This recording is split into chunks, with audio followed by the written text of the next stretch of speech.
So, welcome back, Saket, once again to our channel. Nice to meet you again. Thanks for joining us. Thank you, Asim, for inviting me again. I remember we had some visa-related discussion in past related to Southeast Asia, and yeah, thanks again for meeting here. Most welcome. और आज की जो हमारी discussion है, that's more towards the difference between Goa tourism and Southeast Asia. Why Goa tourism is being overshadowed by the Southeast Asian countries in the tourism, especially Thailand की जब हम बात करते हैं, वियतनाम या बाली की करते हैं. So that's what we are going to talk about. So what are your thoughts about it on the current situation, you know, in the case of Goa and compared to Southeast Asian countries? Definitely, there's a decline. एक बड़ा decline है Goa tourism में. Not only Goa, we can see in other parts of India, but yeah, Goa obviously center of attraction है for India. So it's a massive decline for domestic tourists or the foreign tourism as well. Foreign tourist as well. Big major decline है that we can see if you open Instagram nowadays, every second person either traveling to Bangkok, Vietnam, Thailand, Vietnam, or Malaysia. Uh, Multiple reasons hai. I think one by one if we discuss that would be much better. But yeah, we should accept that there's a decline. और आपको अगर गोवा की reputation की बात करो as a tourism destination over the years, अभी हाल ही में अगर हम बात करें कुछ 4-5 साल से, तो कैसी आपको एज अ टूरिस्ट डेस्टिनेशन कितना इवॉल्व किया है? आई नो कि थोड़ी रिस्ट्रिक्शंस हैं, बीचेस पे इन्होंने ड्रिंक्स वगैरह बंद कर दिए, रेप के काफ़ी केसेस हुए, क्राइम थोड़ा बहुत बढ़ा यहाँ पे, and overall the I don't know about, I can't say कि लोकल्स कैसे हैं. लोकल्स मेरे साथ तो बहुत फ्रेंडली रहे हैं जब भी मैंने गोवा में विजिट किया है. So how do you see Goa कि एज अ टूरिज्म डेस्टिनेशन उसकी रेपुटेशन आपको कुछ सालों में डिक्लाइन होती हुई ही दिखी है या बढ़ती हुई दिखी? I remember गोवा में फर्स्ट टाइम गया था 2010 में, almost 15-16 years back, and from 2010 to till 2022, multiple time, maybe 7 to 8 times I visited Goa.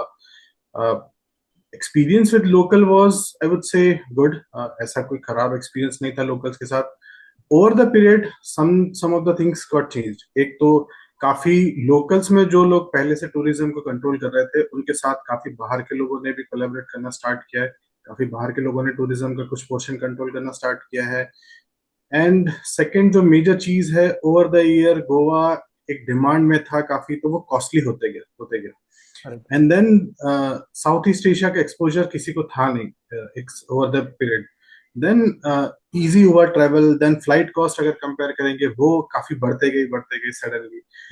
एक रिसेंटली मैं एक स्टडी पढ़ रहा था कि 2019 में जो प्री पेंडेमिक लेवल था, उस टाइम में जितने विजिटर्स गोवा में थे, अभी भी गोवा उससे रिकवर नहीं हुआ. अभी भी वो लेवल अचीव करने का है.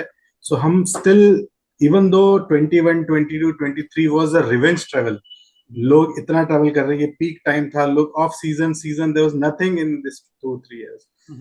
बट स्टिल 25 में आकर के हम लोग अगर आज भी प्री पेंडेमिक लेवल पे हैं, तो lot of issues are there.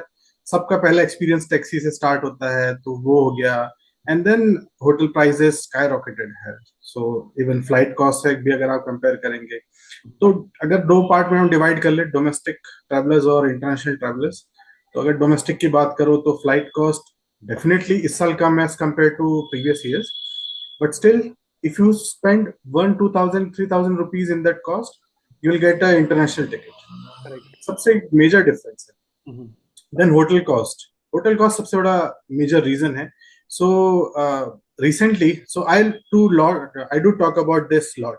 I think last 5 years से मैं गोवा related topic पे बात करते रहता हूँ Instagram पे कि क्या situation है. ये discussion तो 2 साल से चल रहा है, मैं 5 साल से इस पे बात कर रहा हूँ कि लास्ट 1 वीक पहले मैंने एक डिस्कशन डाला था इंस्टाग्राम पे कि फ्लाइट टिकट का comparison from Mumbai to Srinagar and Delhi to Goa, Mumbai to Bangkok and Delhi to Bangkok और वियतनाम.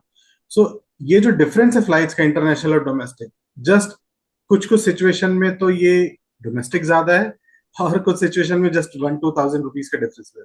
फ्लाइट कॉस्ट बहुत मेजर डिफरेंस है. अगर आप गोवा की बजाय वियतनाम प्रेफर करते हैं, जैसे दनांग अगर आप प्रेफर करते हैं, जो ऑलमोस्ट सिमिलर डेस्टिनेशन है, तो आप अगर रेडिसन बुक करेंगे दनांग में 3 days के लिए, 5 स्टार प्रॉपर्टी आप बुक करेंगे तो आपको 31,000 इंक्लूडिंग एवरीथिंग आपको मिल जाएगा 3 डेज के लिए। फेब्रवरी का प्राइस है ये। और सेम अगर फेब्रवरी में आप गोवा में रेडिसन बुक करेंगे तो आपको इंक्लूडिंग टैक्स 45,000 रुपीज पे करने पड़ेंगे। No. So I always prefer Danang और गोवा अगर ये सिचुएशन है तो, क्योंकि Danang is always better than Goa. चाहे आप वेल पीपल जो वहाँ के जो लोग हैं उनका वेलकमिंग देख लो, या फिर आप जो बाकी वहाँ की फैसिलिटीज हैं, इंफ्रा है, कोई भी चीज आप देख लो, ऑलवेज बेटर। हम्म। तो जो आपके हिसाब से जो इंफ्रास्ट्रक्चर है वहाँ का, या वहाँ की हॉस्पिटैलिटी है, वहाँ पे जो प्रेफरेंसेस हैं, चॉइसेस हैं, और जो चीप एयर टिकट्स हैं, और वैसे भी अगर खासकर वियतनाम की बात की जाए तो कॉस्ट ऑफ लिविंग भी कम है, तो आपको ये लगता है कि जो साउथ ईस्ट एशिया का टूरिज्म है वो अट्रैक्टिव है over Goa, right? And what are so the अगर आप कंप गो अहेड। ये सॉरी सो अगर हम गोवा से कंपेयर कर लें डायरेक्टली, सो मेजरली हमारे ट्रिप के पार्ट होते हैं fare, air fare, and then hotel prices और लोकल ट्रैवल। देन बाकी जो आप एक्सपीरियंसेस करेंगे वो सब तो एक पार्ट है, बट ये तीन मेजर पार्ट होते हैं। ठीक है। एयर फेयर आपको किसी भी मेजर सिटी से इंडिया के, आपको जो बैंकॉक का, या फिर हो ची मिन में वियतनाम का, या फिर मलेशिया कुआलालंपुर का हो गया, या आप सिंगापुर कंपेयर कर लें, वियतनाम, किसी भी कंट्री का मेजर सिटी का फेयर कंपेयर करेंगे तो ज्यादा डिफरेंस नहीं है। हम्म। Obviously, in some cases you will have to pay 2,000 to 5,000 6,000 somewhere more, correct. But एक वो कॉस्ट होगी जो आपकी होटल कॉस्ट में कंपनसेट होती हम्म। है। होटल कॉस्ट गोवा में ऑलवेज ज्यादा है अगर आप बजट होटल कंपेयर कर ले, अगर आप प्रीमियम होटल कंपेयर कर ले, अगर आप हॉस्टल्स कंपेयर कर ले, इवन प्राइस गोवा में ज्यादा है। अगर आप गोवा जितना प्राइस अगर आप स्पेंड करेंगे किसी भी साउथ ईस्ट एशियन कंट्री में, you will get better experience. जब भी आप किसी ट्रिप पे होते हैं, टूरिज्म में आप जब भी जाते हैं, टूरिस्ट बन के जाते हैं, तो आपका पहला एक्सपीरियंस होता है कि आप एक बेटर एक्सपीरियंस आपको ऑलवेज मिले। बट अगर आपको अच्छा एक्सपीरियंस मिलेगा तो it doesn't matter how much you are paying. और वो एक्सपीरियंस गोवा में बहुत सी लोकेशन है जहाँ पे खराब होता है। सबसे पहले आप लैंड करते हैं तो फिर आपको एक टैक्सी चाहिए होती है। करेक्ट। टैक्सी के बारे में आई डोंट थिंक कि मेरे को ज्यादा बात करने की जरूरत है, जिस जो भी एक बार गोवा गया सबने वो एक्सपीरियंस किया है, और इसके बारे में इंटरनेट पे बहुत ज्यादा डिस्कशन हो चुका है। ठीक तो है। ये सबका एक्सपीरियंस है गोवा में टैक्सी कितना कॉस्टली है, पैसे देने के बाद में भी आपको कितना रूड एक्सपीरियंस होता है, उसकी बात करने की ज्यादा जरूरत है। देन जो जो भी लोग टूरिज्म में इन्वॉल्व है, आई वोंट से कि जो लोकल्स हैं, बट जो लोग टूरिज्म में ज्यादा इन्वॉल्व है, अगर आप उनको देखेंगे तो आपको उतना वेलकमिंग फील नहीं होगा। या ओके। तो कोई ना कोई आपका बुरा एक्सपीरियंस होगा, या तो इतना वेलकमिंग नहीं होगा, कुछ ना कुछ इश्यूज जरूर फेस करेंगे आप। देन थर्ड पार्ट जो लोकल ट्रेवल आता है, local travel is also very challenging. चाहे ट्रैफिक हो, या अगर आप फॉर एग्जाम्पल आप आप टू व्हीलर हायर नहीं करना चाहते, आप लोकल ट्रैवल में लोकल जो आपका बसेस है, या फिर आप टैक्सी लेना चाहते हैं, वो लेना चाहते हैं, कहीं पे भी आप डे ट्रैवल के लिए या किसी डेस्टिनेशन में जाना चाहते हैं जो 20 30 40 किलोमीटर में, दैट्स अ सेकंड इशू। तो यहाँ पे अगर आप जाना चाहते हैं तो आपको या तो बहुत ज्यादा पे करना होगा, या तो आपके पास में बहुत सी ऐसी लोकेशन है जहाँ जाने का ऑप्शन ही नहीं है, आपको एक स्कूटी चाहिए होगी। स्कूटी से रिलेटेड भी रिसेंट में बहुत सारे ऐसे केसेस हुए हैं कि आपने स्कूटी हायर की एंड देन उसके बाद में जिसने स्कूटी आपको दी थी उसने ही वापस ले ली, एंड देन कंप्लेंट हो गया। ऐसे बहुत से इश्यूज हैं। इश्यूज हो सकते हैं, किसी के अच्छे एक्सपीरियंस भी है, किसी के नहीं भी है, बट अगर एक छोटा सा भी किसी भी चीज को लेकर आपका एक्सपीरियंस खराब होता है तो आपको वो हमेशा याद रहेगा कि मैंने 5 दिन की ट्रिप में एक छोटा एक्सपीरियंस मेरा खराब। बट ये issues I haven't seen in south east Asia. I correct. Have been to almost every country in south east Asia, and Vietnam तो मैं तब गया था जब वो इंटरनेट पे इतना फेमस भी नहीं था।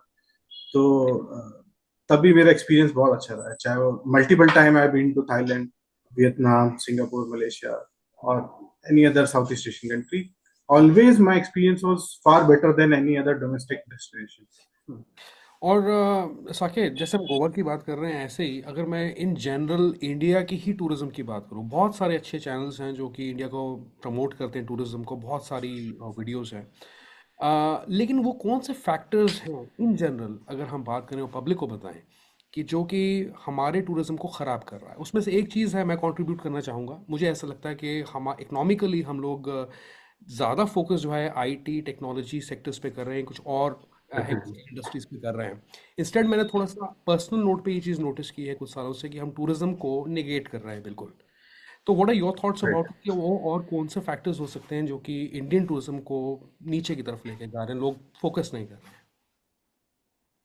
सो सबसे बड़ा डिस्कशन तो कॉस्ट के अराउंड आता है। कॉस्ट एक डेफिनेटली है जिसके बारे में हमने ऑलरेडी डिस्कशन करी है। जी। इसके अलावा अगर हम देखेंगे तो एक रीसेंट 2-3 इयर्स में एक बहुत बड़ा फिनोमेना जो निकल के आया है, अगर आप राजस्थान को देखें या फिर गोवा को देखें या कुछ पार्ट ऑफ हिमाचल को देखेंगे, कि कॉर्पोरेट इवेंट बहुत बड़ा एक टूरिज्म का पार्ट होता है, करेक्ट। जहाँ पूरा ऑफिस जा रहा है, कॉर्पोरेट इवेंट हो रहा है। सडनली लास्ट 2 ईयर ये सारे के सारे कॉर्पोरेट इवेंट मूव हो गए हैं। अगर वो राजस्थान के थे तो वो अजरबैजान में मूव हो गए, अगर वो गोवा के थे तो वो थाईलैंड में मूव हो गए, पेनांग में मलेशिया में मूव हो गए। सडनली ये सारे के सारे कॉर्पोरेट इवेंट जो बहुत बड़ा पार्ट है होटल इंडस्ट्री का, सो ये एक मूव होना हो गया। देन इसके बाद में अगर देखेंगे तो आई स्टिल रिमेम्बर 2022 में we had a tourism minister, his name was Prahlad Patel. So okay. 2020 में जैसे ही लॉकडाउन फिनिश हुआ था एंड देन वापस सब टूरिज्म के लिए जाना चाह रहे थे, तो उन्होंने अनाउंस किया था कि if you travel to 15 destination in India तो उसका गवर्नमेंट कोई ना कोई रिवॉर्ड देगी, समथिंग करेक्ट। हुआ जो आप पोस्ट करेंगे रिवॉर्ड। ये अनाउंसमेंट हुआ था, I still hmm. Remember. And then ये अनाउंसमेंट हुआ कुछ रिवॉर्ड मिलेगा, वो रिवॉर्ड कभी अनाउंस नहीं हुआ। ठीक है। 21 में वो एक, आई स्टिल रिमेम्बर, उन्होंने 21 एंड 22 में काफी स्टेप्स लिए थे। एक उन्होंने कैंपेन लॉन्च किया था, घूमो इंडिया हम्म। कैंपेन लॉन्च किया था, बट उसके अराउंड कुछ नहीं लॉन्च कर दिया, देन उसके बाद में कुछ हुआ नहीं। सो जी। वी नीड एक बिग मार्केटिंग पुश चाहिए सबसे पहले तो। हम्म। आई डोंट थिंक कि किसी को भी पता होगा कि टूरिज्म एग्जैक्टली। मिनिस्टर कौन है। So he was doing lot of things in 21। तो maybe few people will remember his name. अभी तो कौन है आई डोंट नो, चेक करना पड़ेगा। But he tried. After that I haven't scene कि कुछ कोई ट्राई कर रहा है, कोई पुश नहीं है। अगर फॉरेन टूरिस्ट की बात करें तो उनके लिए बहुत इजी है, उनके लिए वीजा फ्री हो चुका है साउथ ईस्ट एशिया में ऑलमोस्ट सारी कंट्री, या तो फिर बहुत इजी वीजा है। उनके लिए इंडिया में नहीं है वो सिचुएशन। इंडिया ने अभी भी वो स्टेप्स नहीं लिए हैं कि उनके लिए वो या तो वेवर प्रोग्राम स्टार्ट एग्जैक्टली। करें या फिर कुछ और दे। एक तो सबसे बड़ा इम्पोर्टेंट, अगर फॉरेन टूरिस्ट की बात करें तो अगर वो गोवा जाना चाहते हैं तो how many flights are there international, कितनी कनेक्टिविटी है? Correct. Only I can see few flights from middle east, इसके अलावा डायरेक्ट कनेक्टिविटी नहीं है। आपका सेकंड। एंट्री पॉइंट होता है दिल्ली। इंडिया में फॉरेन टूरिस्ट में 40% का एंट्री पॉइंट होता है दिल्ली। आप दिल्ली लैंड करेंगे एंड देन वहां से एक डोमेस्टिक फ्लाइट लेंगे। डोमेस्टिक फ्लाइट का कॉस्ट तो पता ही है हमको, as compare to south east Asia काफी ज्यादा है। यस। तो वो एक कॉस्ट एडअप होती है। देन एक्सपीरियंस का रिसेंट में इंस्टाग्राम में we we everyone have seen that related to food, Indian food, जो वीडियोस चल रहे हैं। एंड देन उनका जो सबसे बड़ा फॉरेन टूरिस्ट का एक सबसे बड़ा इशू है कि safety, and then food related issues, कि अगर इससे कुछ स्टमक अपसेट ना हो जाए something. These are two major issues with foreign tourist. Safety बहुत इंपॉर्टेंट है। रिसेंट में कुछ केसेस हुए हैं and then whenever we meet people, whenever we travel, and हम जब भी किसी कंट्री से मिलते हैं, किसी कंट्री के लोगों से मिलते हैं, उनका पहला क्वेश्चन सेफ्टी रिलेटेड ही होता है। इतने सालों में 8-10 साल हो गए ट्रैवल करते हुए, बट कभी भी इंडिया से रिलेटेड क्वेश्चन पहला सेफ्टी रिलेटेड ही आता है। तो सेफ्टी। ऑब्वियसली सबके माइंड में है। एक मार्केटिंग पुश चाहिए definitely. And then I think government को एक इनिशिएटिव लेना चाहिए कि जो लोग टूरिज्म इंडस्ट्री में इन्वॉल्व हैं उनको एक एटिकेट्स, एक बिहेवियर, वेलकमिंग एक बिहेवियर होना करेक्ट। चाहिए। वो करेक्ट। वो करने की जरूरत है। आई हैव सीन कि ये चीज होती है, इंडोनेशिया में होती है ये चीज थाईलैंड में होती, even though they are already welcoming, but still वहां पे गवर्नमेंट ये पुश करती है। दे रियलाइज कि okay tourism is a big part. Right. Right. Right. और एक इंडिया में एक जो रिसेंटली, जो है। या continue. Continue please. So recently मैंने एक चीज और नोटिस करी है कि फॉर एग्जांपल अगर मैं कनेक्टिविटी की बात करूं, अगर मैं हैदराबाद से बैंकॉक जाना चाहता हूं तो there are multiple flights. But अगर यही मैं हैदराबाद से कश्मीर जाना चाहता हूं तो एक ही फ्लाइट है जिसका कॉस्ट 16,000 रुपीज है। One side. That too in February, 16,000 rupees in February. और उसकी हाफ कॉस्ट में मैं यहाँ से बैंकॉक जा सकता हूँ, मैं उसकी हाफ कॉस्ट में कहीं और भी जा सकता हूँ। There are multiple options, multiple flights. अगर मैं ले ओवर लेता हूँ दिल्ली में कश्मीर जाने के लिए, then that will cost around 8 to 10,000 rupees. But again that will add up my travelling hours. So same situation Ahmedabad से आज की डेट में एक वेट जेट का फ्लाइट डायरेक्टली चलता है वियतनाम के लिए, करेक्ट। जिसका फ्लक्चुएट होता रहता है, 12 से 13 हजार के आसपास प्राइस होता है। लेकिन अगर आप अहमदाबाद से श्रीनगर जाना चाहते हैं तो आपको 10,500 रुपए पे करने पड़ेंगे डायरेक्ट फ्लाइट के लिए। अगर आप दिल्ली से जाएंगे तो वो 6 to 7 thousand के आसपास आ जाएगी, बट डायरेक्ट फ्लाइट का अगेन। सो ये सिचुएशंस है, कनेक्टिविटी के इश्यूज है, फ्लाइट कॉस्ट है, इसकी बहुत ज्यादा जरूरत है। सबसे इंपॉर्टेंट लोकल ट्रेवल। अगर आप गोवा में या कश्मीर में कहीं पे भी लोकल ट्रैवल करना चाहते हैं तो आपको डेफिनेटली एक व्हीकल हायर करनी पड़ेगी, उसका एक फुल डे का कॉस्ट होगा। करेक्ट। अगर आप यही साउथ ईस्ट एशिया में कहीं पे भी जाएंगे आप, तो आपको इजीली कोई ना कोई ऑप्शन होगा जो इजी होगा वहां उस लोकेशन पे जाने के लिए, चाहे वो बसेस हो, चाहे कैब हो, चाहे फिर कोई भी आप टू व्हीलर हो, कोई भी ऑप्शन होगा। एंड वन सब very important thing I would say कि साउथ ईस्ट एशिया का आप वन डे ट्रिप करना चाहते हैं, फॉर एग्जांपल कि आप हो ची मिन में बैठे हुए हैं एंड देन वहां से आप टनल विजिट करना चाहते हैं, वन डे ट्रिप करना चाहते हैं, या फिर बाली में आप वन डे ट्रिप करना चाहते हैं, किसी भी लोकेशन का हो गया, या फिर आप पेनांग में बैठे हुए हैं, वन डे ट्रिप आप इजीली किसी भी वेबसाइट से आप परचेस कर सकते हैं, जो राइट। कम्प्लीटली क्राफ्टेड ट्रिप होगा। वन कॉस्ट, एक कॉस्ट पे करो, आपको एक जगह से पिकअप होगा आपका, फिर वहां से वो ड्रॉप करेंगे, इवनिंग में आपको लेके आएंगे, वेरी इजी। आप वेबसाइट से बुक कर सकते हैं, आप जहाँ स्टे कर रहे हैं वहां से आपको मिल जाएगा, आप खुद भी ट्राई कर सकते हैं, दैट्स इजी। बट ये चीज इंडिया में बहुत रेयर है, ये राइट। पैकेजेस वाला जो सिचुएशन है बहुत रेयर है। इवन कुछ टूरिस्ट जो खुद से ट्रैवल नहीं करना चाहते, जिनको कंप्लीट पैकेज चाहिए इंडिया में, that is also very difficult and very costly. So ये चीज साउथ ईस्ट एशिया में बहुत ज्यादा मेंटेन्ड, वेल क्राफ्टेड की गई है, करेक्ट। किसी भी लोकेशन पे जाने का बहुत इजी तरीका है। करेक्ट। या मैं एक चीज़ और भी देखता हूँ, जैसे आपने बताया कि बाली जाना बहुत आसान है, एक्सेसिबिलिटी बहुत अच्छी है और सस्ती टिकटें मिल जाती हैं। और उसका एक रीज़न ये भी है कि जो इकोनॉमिक कॉरिडोर्स हैं इन साउथ ईस्ट एशियन कंट्रीज के, एशियन कंट्रीज के अपने कह सकते हैं कि बिजनेस प्लान्स हैं, उनके अपने ऑर्गेनाइजेशंस हैं, तो उसकी वजह से उस चीज़ को सस्ता भी बनाती हैं। लेकिन मैंने यहाँ पे इंडिया Correct. का रोल इन कंट्रीज के बीच में नहीं देखा, या एशियन में मैंने इतना कंट्रीब्यूशन इंडिया का नहीं देखा। एशियन जो इनका कुछ समूह है, कुछ कंट्रीज का, 5-6 कंट्रीज का, उसमें इंडिया का रोल कम है। तो Correct. ये भी आई थिंक एक रीज़न है कि इंडिया थोड़ा लैग कर जाता है टूरिज्म के मामले में, बिकॉज उनका टूरिज्म तो मेन पार्ट है ये, तो उन्होंने उसको प्रमोट करने के लिए सब कुछ किया है, they know how to sell tourism. I think हम लोग ये भी भूल रहे हैं कि how to sell our sales in terms of tourism, और इंडिया के अंदर इतनी हिस्टोरिकल साइट्स हैं कि दे आर अनबीटेबल, अगर हम बात करें साउथ ईस्ट एशियन कंट्रीज की। Definitely. ओके, दैट्स ग्रेट कि आपने इतना कुछ शेयर किया हमारे साथ। और अर्जेंटली गोवा के अंदर, हम गोवा की ही बात कर रहे थे, तो गोवा के अंदर और कौन सी ऐसे, मतलब कौन से इम्प्रूवमेंट एरियाज हैं इंफ्रास्ट्रक्चर को लेके लेके जो किए जाने चाहिए? आई थिंक, आई फील कि इवन इन डोमेस्टिक जो टूरिस्ट हैं दे आर रेडी टू पे। हम्म। ऐसा नहीं है कि they are not ready, if they are travelling internationally, they are spending well enough, वहां जा रहे हैं, बहुत ज्यादा शॉपिंग कर रहे हैं, they are staying in big places and all, वो रेडी है स्पेंड करने। But if you give a good experience then they are ready to pay. अगर आपका एक्सपीरियंस खराब होगा तो that will not work. So सबसे पहले आई थिंक, ऑब्वियसली सबसे पहला जो एंटर पॉइंट टैक्सी का, that need to be control. उसको कैसे करना है, that government have to think. Private player को एंट्री देनी है आपको, या फिर जो है उसको ही आपको कुछ डिफरेंट वे से टैकल करना है, but that need to be corrected. उसके बाद में second I think, 3 star hotel in Goa और एक 3 star hotel in south east Asia, आपका एक्सपीरियंस का जो डिफरेंस क्रिएट होता है, प्राइस तो डेफिनेटली है, बट जो एक्सपीरियंस का डिफरेंस क्रिएट होता है उसको, उस गैप को ब्रिज करने की जरूरत है। वो एक्सपीरियंस बेटर होना चाहिए, करेक्ट। वहां पे आपके इश्यूज ना हो, आपके जो टूरिस्ट फ्रेंडली चीजें होना चाहिए। I give you a very small example. मैं इसी साल में 24 मैंने श्रीलंका विजिट किया था।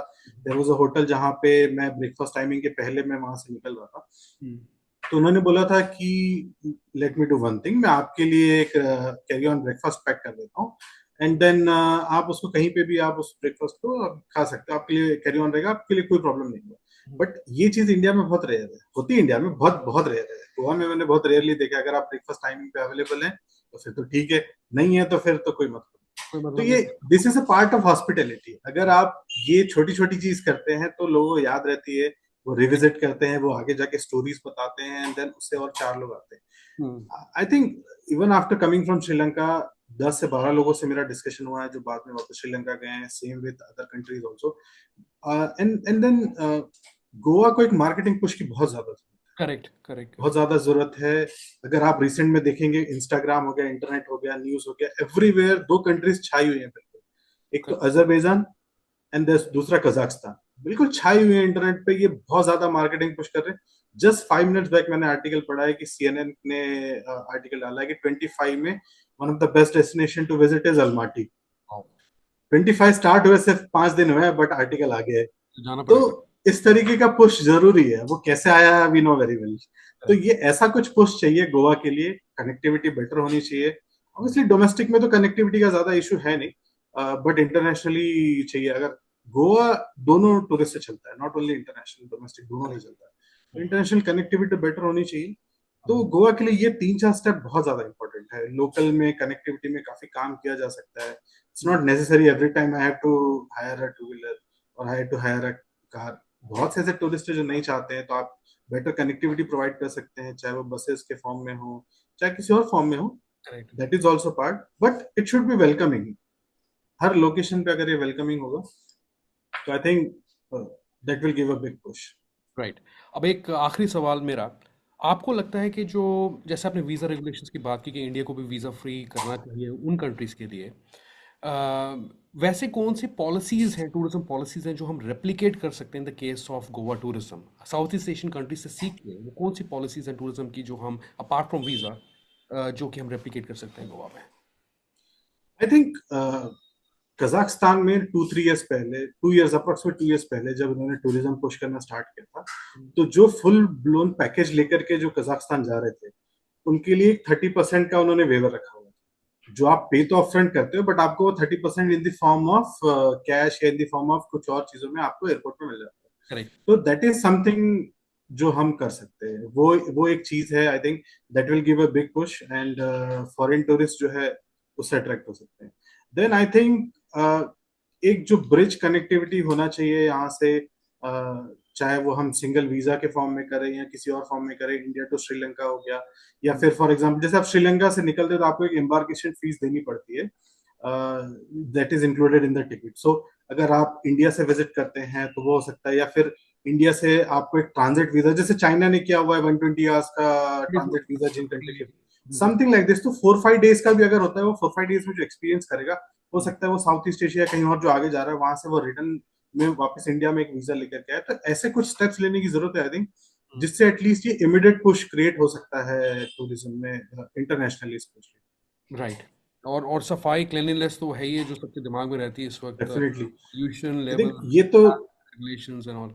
yeah, सबसे इम्पोर्टेंट पार्ट है ही, but obviously everyone understand that, तो उसमें इतना डिस्कशन आई डोंट थिंक कि जरूरी भी है।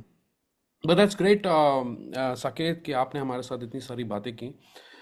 Anything else that is on your mind और टॉप ऑफ योर माइंड जो आप डिस्कस करना चाहते हैं, शेयर करना चाहते हैं, और इज इट?